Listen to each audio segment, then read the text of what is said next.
Hello. We will be going to a trial in the patch content of A Realm Reborn's MSQ patch content. 2 point something. I don't know numbers. This one is called the Chrysalis.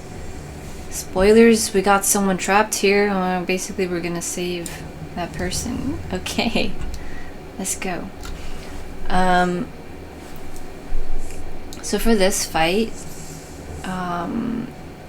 we want to save the limit break for the second phase of the fight. That's usually what someone in the chat will say, just to save it. So if you see someone say that, there's a reason for it, and I'll talk about it later. Okay, so the tank faces the boss away from everyone, per usual. This spark attack can potentially damage other people, so just stay away from it. The boss will teleport around the stage, and a few different things will happen. What's happening now is there's these orbs that pop up. There's this smaller red orb, and then this bigger web-like orb. So you pick up an orb, you get a vulnerability up, or a vuln up.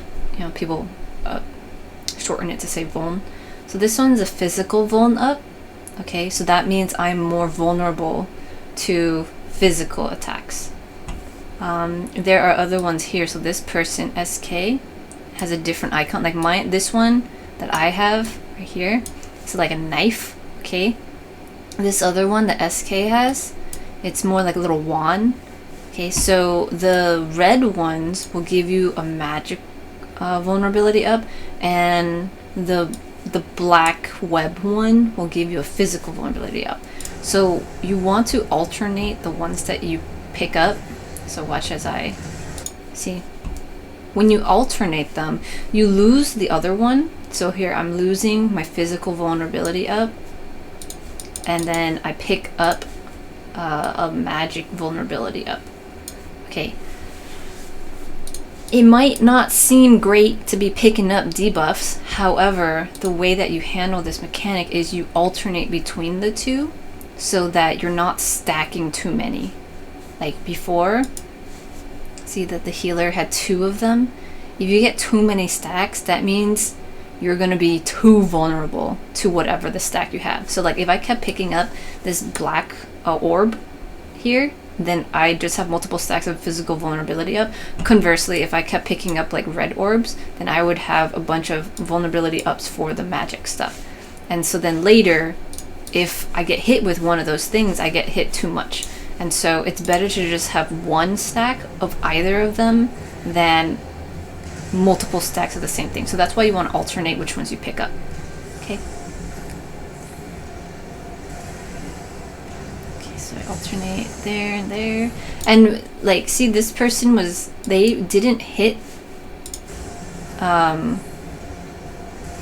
they didn't get in there and get and actually hit the thing, but they were within the area of it.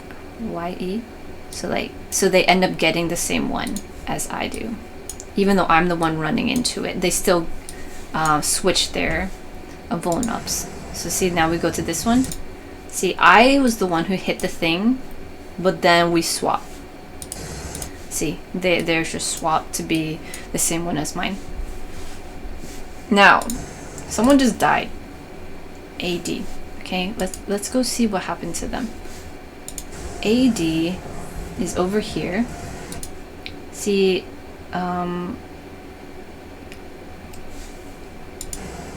they get hit with. Okay. Okay, we'll see here. AD, where are you? AD is right here, okay. And they have the magic vuln up, okay. And what did we say? The magic one is the red one, right? And then the black web orb is the physical one. So AD has a magical vuln up right now. And look at them. They just got hit a little with this red one, and look at how much damage they took. They took like half damage because they're vulnerable to magic. Okay? They're vulnerable to magic, they took half. And now look over here. There's actually another one over there near them. Okay?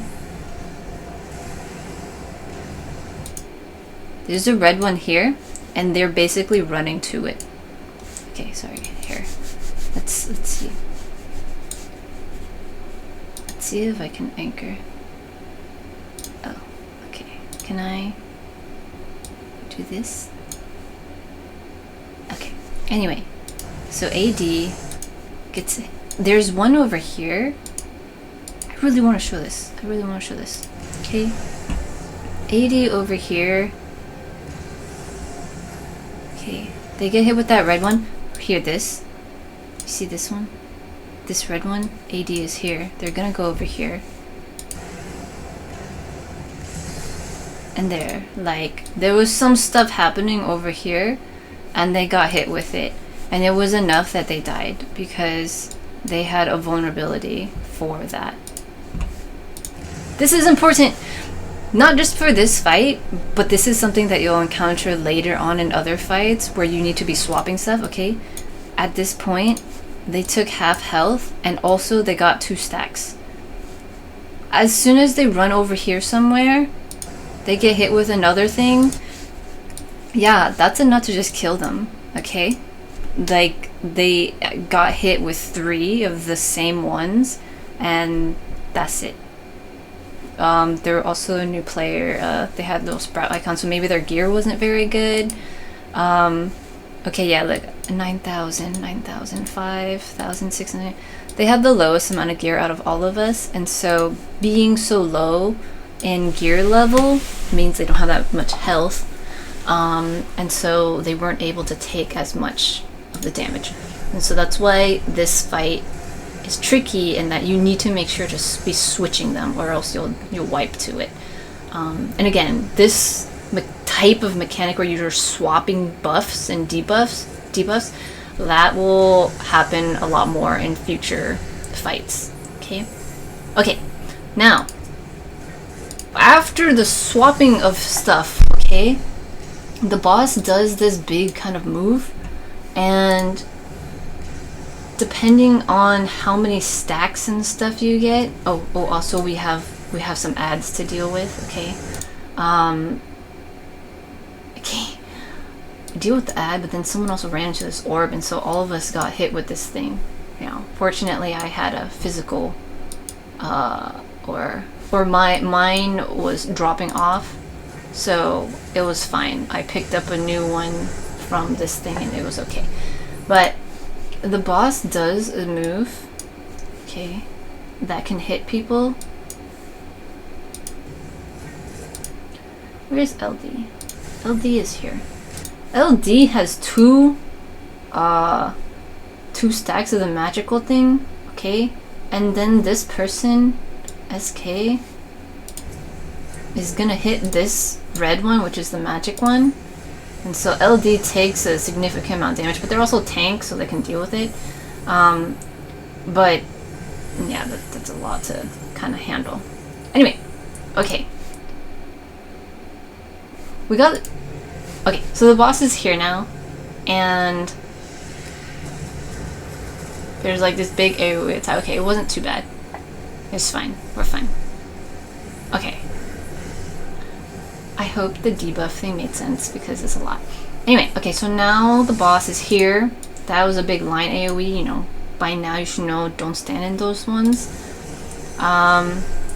Something unique to this fight is the boss will teleport across the stage, and it's kind of annoying, because you're just running back and forth between the stage. You'll see in a moment here. But so we kind of just park it here. Okay, Spark does an attack in the front, so just don't stand too close to the tank. Okay.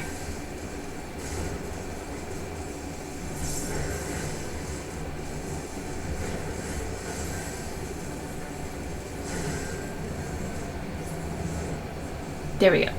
So he starts teleporting all the way over here. Does this long line AoE, so you need to dodge out of that. Yeah, we can attack it. But then he like teleports again. And so it's kind of frustrating going from here to over here to over here. And so if you are a range person, you can just do what these two are doing. They're just standing like kind of in the middle area. And then when he's over there, you can attack there. And when he's over here, you can attack over here. Like that. So you don't have to move that much. But everyone else, like melee and the tanks, will need to kind of go back and forth.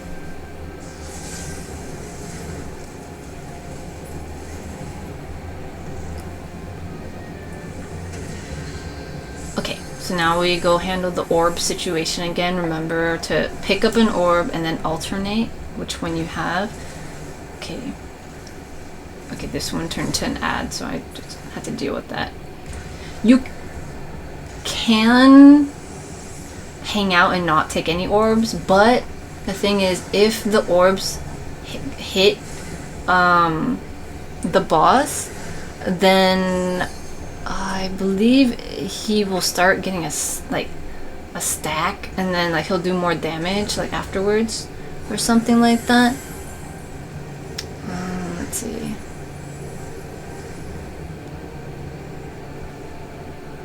Yeah, like he'll kind of charge up and stuff. Like for this move, yeah. I think if he gets enough orbs and stuff, that move will just do more damage to everybody.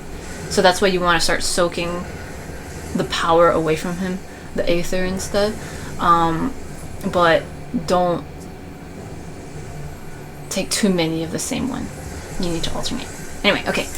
Back to this situation, you know, avoid the long AoE, do regular attacks and stuff. Okay, healers need to heal through that. Run across the stage, avoid the long AoE. Okay, you think he's almost done, but this is not the time to use LB. Okay, you think this is the end, it's not. There's gonna be another phase. And so, here, okay, this little tip here. Alright, I've got my warrior thingy here, and I've got a medica thing, and I've also got this expected benefit thingy. So I've got 2 regens on me, basically. And I've also got this thing, a debuff. Okay, it's a bleed, so it does a little damage to me. Everyone's gonna get sucked into this little void aether rift thingy. And now take a look at this. See that? Everything is multiplied, so it's longer. So my debuff lasts longer now, a whole minute instead of like whatever seconds it was before. But also my buffs, my regens last longer. So that means like this is for like healers and stuff. You're gonna heal up. Heal everyone right before so they get the regen, and that will stay like longer. Just a little tip. Okay, so here in this other phase we have towers that need to be soaked. This needs to be soaked, so tanks will need to take care of this. I'll change the color so it's easier to see. Nope, that's not better. Is this better? Use orange. I'll use orange. It's really loud. But okay, so tanks need to take care of the towers, and everyone else hangs out and waits for the ethereal tear to do damage to that. Okay, so this is the other tank, and they're saying there, but AD is also running in. No, you're gonna get hurt. So don't go in there unless you're a tank, okay? So I go to the other tower. Yeah, see, AD immediately got wiped from that. It's too much damage for a non-tank to take. Okay, but anyway, AD is also new, so it's kind of hard to see. But here it says ethereal tear. Okay, this thing here is what you're going after. This ethereal tear. So this is what we're saving the limit break for. Oops. This is what we're This is what we're saving the limit break for. This thing right here. So someone is, the monk is using limit break on this ethereal tear because it takes a while to do a bunch of damage to this thing, and the tanks are trying to soak all these like meteors and stuff. The other tank's taking that one, but we can only do so much for so long. You know what I'm saying? So the tanks are taking care of the meteors, but the ethereal tear needs to be taken care of before this meteor goes down. You can kind of see it. The one in the center. See this like there's gonna be a meteor coming down here, and that one is gonna do like a ton of damage. So you gotta take care of the ethereal tear for that. See, they took care of it. See, it's got a bit of damage. There's almost no damage. And then the ethereal rift pops up. See that? Okay. Ethereal tear is not there anymore. Okay. Well, anyway. Point is, using the limit break on that will just make this phase way faster. So that's why you want to save the limit break for that second phase. Okay, and then when we get back here to this area, we're same stuff. He'll be on one side and teleport to the side, and then you have to dodge the long line AoE and stuff like that, and avoid the tank for the spark thing. And yeah, that's Chrysalis. A lot of people actually really don't like this fight because it takes a long time and it's like annoying to have to alternate between which orbs you get, and then having to run back and forth, and then dodging that lion AoE, and then if someone uses the LB beforehand, it just takes longer in the second phase. So it's a whole thing. So it's common if you happen to get this fight and then someone complains about it. That's mostly why. But it is required for MSQ patch content, so you'll experience this at least once. And yeah, I hope that was helpful. Enjoy the rest of the story. Bye.